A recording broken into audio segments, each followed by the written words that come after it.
یہ ایک فارمولے کے طور پہ یاد رکھیں، جو پہلی 2 رکعتیں ہیں وہ کوئی بھی نماز ہو، چاہے فرض نماز ہو، چاہے سنت نماز ہو، چاہے واجب نماز ہو، چاہے نفل نماز ہو، ہر نماز کی پہلی 2 رکعتوں میں سورہ فاتحہ کے ساتھ سورت ملانا ضروری ہے۔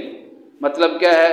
اگر نہیں ملائیں گے تو آخر میں سجدہ سہو کرنا ہوگا، اور اگر سجدہ سہو نہیں کیا، بعد میں یاد آیا کہ ہم نے سورت چھوڑ دی ہے، اس نماز کو دہرانا ہوگا۔